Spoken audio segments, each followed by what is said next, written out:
नोंथांमोनखौबो आंनि मोनसे गोदान भिडिअ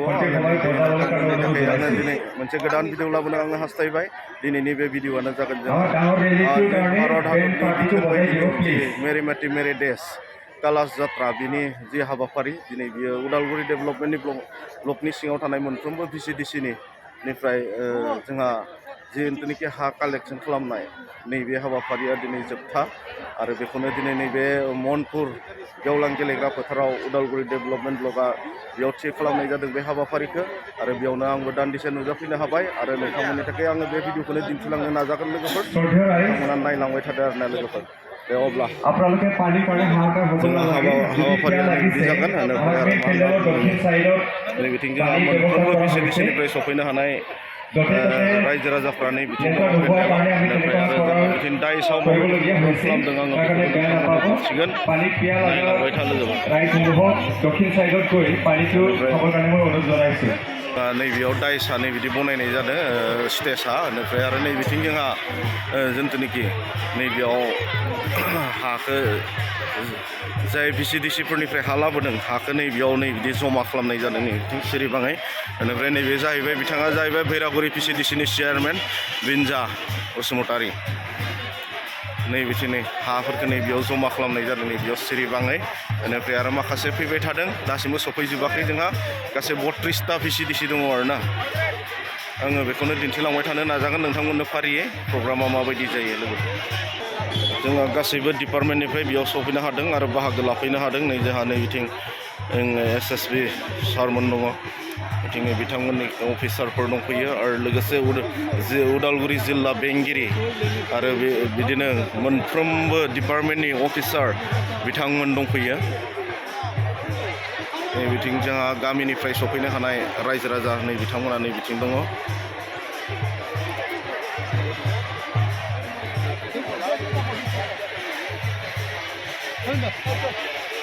बिथांमोना जाहैबाय उदालगुरि डेभेलपमेन्ट ब्लकनि सिङाव थानाय मोनफ्रोमबो VCDCनि साफा साफा चेयारमेन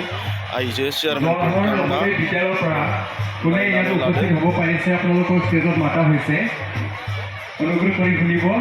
बिथाङा जाहैबाय TRCC चेयारमेन आरो नै बिथाङा जाहैबाय भैरागुरि VCDCनि चेयारमेन जेसेबांखिनि जिरायनानै दङ नै बिथांमोना जाहैबाय चेयारमेन उदालगुरि डेभेलपमेन्ट ब्लकनि सिङाव थानाय VCDCनि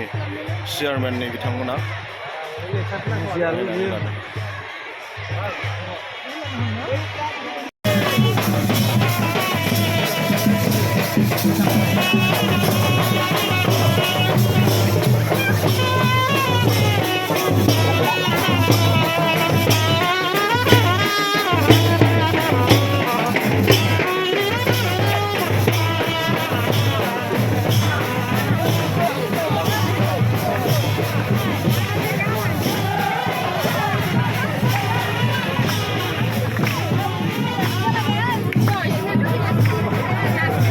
माने दिनै मा होनना बुङो जोंहा जे मेरि देश नैबेनि हाबाफारि जादों उदालगुरि डेभेलपमेन्ट ब्लकआव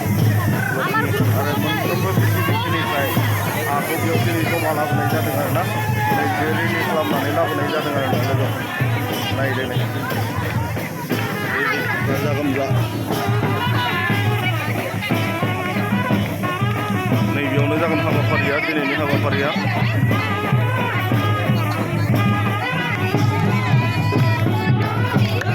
एसे सिगाङाव फै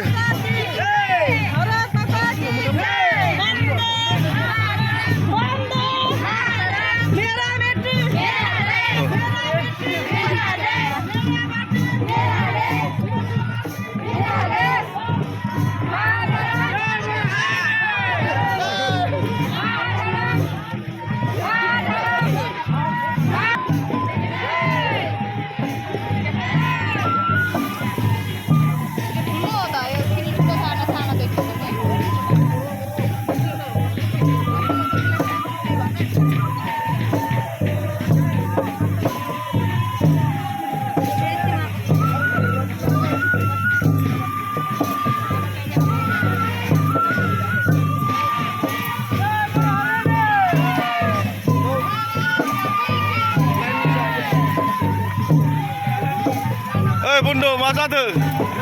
मा मानि प्रग्राम बियो हा मेरी माटी मेरी देश नंगौ दे थिग दङ भैरागुरि भिसिडिसि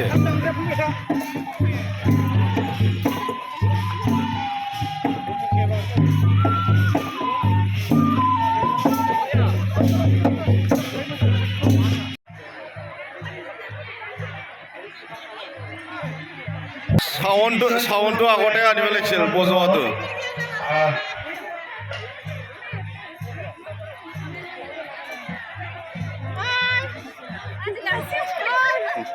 মাথাত ল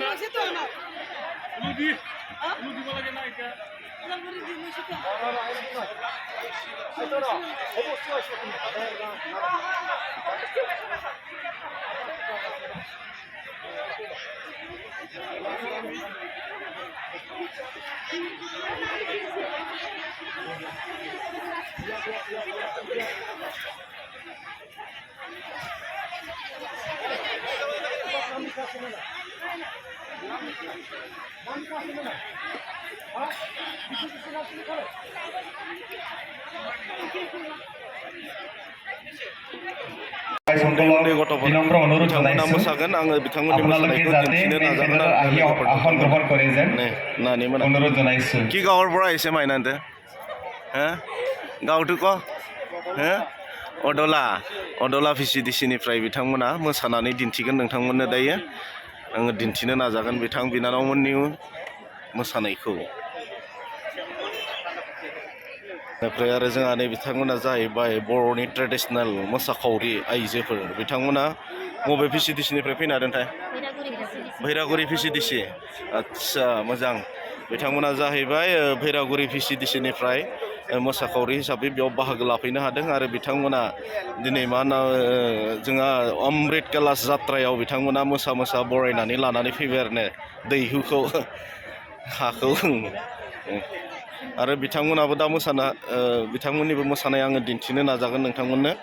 सम मोनोबा आरो खाबु जायोब्ला दिनै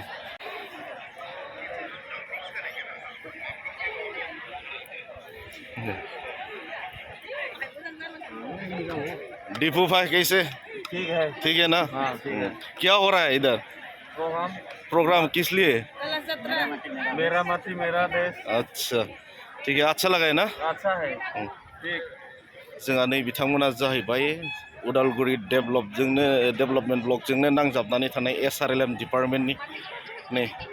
बिबानगिरिफोर बिथांमोना नायनानै सिनायनानै ला मेडाममोनखौ गोबां खस्थ' खालामनानै बिथांमोना गावनि ओनसोलनिफ्राय एरियानिफ्राय आइजोफोरखौ बुथुमनानै लानानै फैनो गोनां जादों ने गोबां खस्थ' खालामनो गोनां जादों ना जादोंथ' ना जादों खस्थ' मोनदों बिथांमोनाबो मानसिफोर लिंनायाव नै बेसेबांखिनि मानसिफोरखौ बिथांमोननि दैदेननायावनो सफैनो हादों आरो दिनै बेयाव जेसेबांखिनि आइजोफोर सफैनो हादों बिथांमोननि दैदेननायावनो हा नंगौ थिग दङ नै बिथांमोना जाहैबाय जोंहा इरिगेसन डिपार्टमेन्टनिफ्राय बाहागो लाफैनो हादों नै बिथिं दङ नै स्टाफा नै नायनानै ला लोगोफोर आंनिया चेनेलनि नाम माने ओरैबायदि गाजा गोमजा खालामदों आरोना हाबाफारिखौ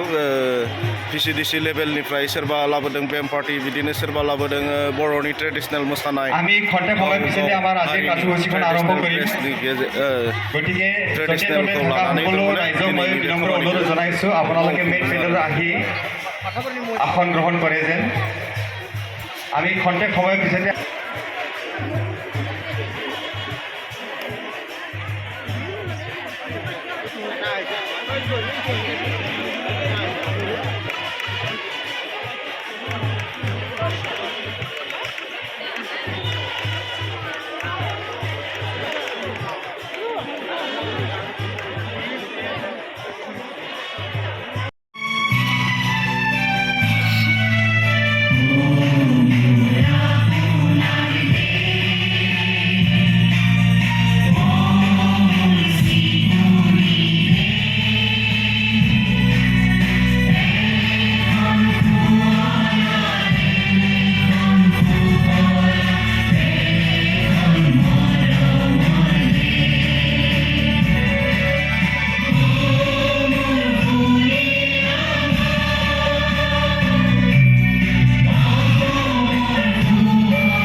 হিচাপে মোৰ কৰ্তব্য মোৰ কৰ্তব্য পালন কৰিম। পালন কৰিম। ধন্যবাদ।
Video করে আছে ভাই, দে, চল দে,